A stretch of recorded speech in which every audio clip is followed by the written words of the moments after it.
Jai Sai Ram, Sri Sai Satcharitra, Chapter 21, Part 1. Stories of V.H. Thakur, Anandrao Patankar, and Pandarpur Pleader. In this chapter, Hemapant relates the stories of Vinayak Harishchandra Thakur, B.A. Anandrao Patankar of Pune, and a pleader from Pandarpur. All these stories are very interesting, which, if very carefully read and grasped, will lead the readers on to the spiritual path. Preliminary. It's a general rule that it is our good luck in the form of accumulation of merits in the past births that enable us to seek the company of saints and profit thereby. In illustration of this rule, Hemaband gives his own instance. He was a resident magistrate of Bandra, a suburb of Bombay, for many years. A famous Mohammedan saint named Pir Maulana was living there, and many Hindus, Parsis, and many others who followed different religion used to go to him and take his darshan. His mujawar, that is the priest, by name Yenas, pressed Hemaband many a time, night and day, for going to see him, but for some reason or other, he was not able to see him. After many years, his turn came and he was called to Shirdi, where he was permanently enlisted in Sai's Darbar.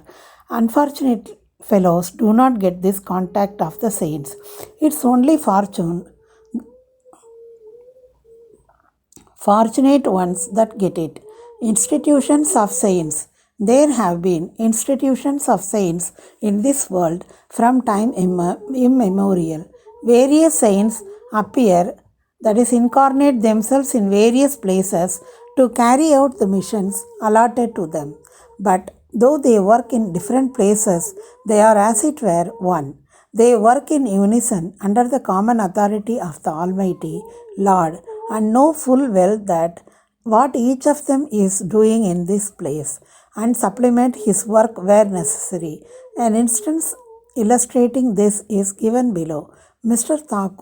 V.H. Thakur, B.A., was a clerk in the revenue department, and he once came to a town named Vadgam near Belgaum, SM County, along with the survey party. There he saw a Kanarasi saint, that is Appa, and bowed before him. The saint was explaining a portion from the book Vichar Sagar of Nischal Das, a standard work on the Vedanta, to the audience. When Thakur was taking his leave to go, he said to him, "You should study this book, and if you do so, your desires will be fulfilled. And when you go to the north, in discharge of your duties in future, you will come across a great saint by your good luck, and then he will show you the future path and give rest to your mind and make you happy." Then he was transferred to Jumnar, where he had to go by crossing the Nane Ghat. This ghat was very steep and impassable, and no other conveyance than a buffalo was of use in crossing it. So he had to take a buffalo ride through the ghat, which inconvenienced and pained him much. Thereafter, he was transferred to Kalyan on higher post, and there he became acquainted with Nana Sahib Chandorkar. He heard much about Sai Baba from him and wished to see him. Next day, Nana Sahib had to go to Shirdi, and he asked Thakur to accompany him. He could not do so, as he had to attend the Thana civil court for a civil case. So Nana Sahib went alone. Thakur went to Thana, but there the case was postponed. Then he repented for not accompanying Nana Sahib. Still, he left for Shirdi, and when he went there, he found that Nana Sahib had left the place the previous day. Some of his other friends whom he met there took him to Baba. He saw Baba, fell at his feet, and was overjoyed. His eyes were full of tears of joy, and his hair stood on end.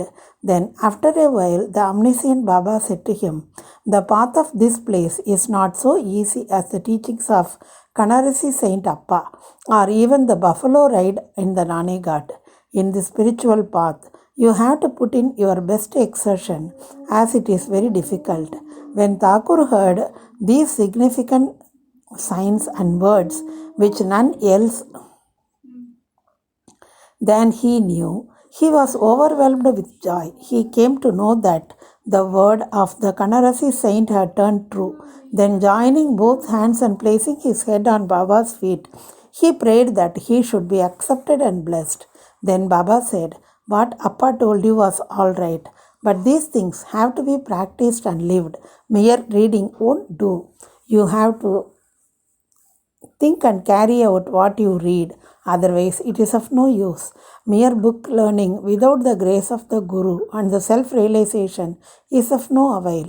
The theoretical portion was read from the work Vichar Sagar by Thakur, but the practical way was shown to him at Shirdi. Another story given below will bring out this truth more forcibly. Anantarao Patankar, one gentleman from Pune, by name Anantarao Patankar, wished to see Baba. He came to Shirdi and took Baba's darshan. His eyes were appeased. He was much pleased. He fell at Baba's feet and after performing proper worship said to Baba, "I have read a lot, studied Vedas, Vedantas, Upanishads and heard all the Puranas, but still I have not got any peace of mind. So I think that all my readings was useless. Simple, ignorant, devout persons are better than myself. Unless the mind becomes calm, all book learning is of no avail. I have heard from many people that you easily give peace of mind to so many people by your mere glance and playful words. So I have come here. Please take pity on me and bless me."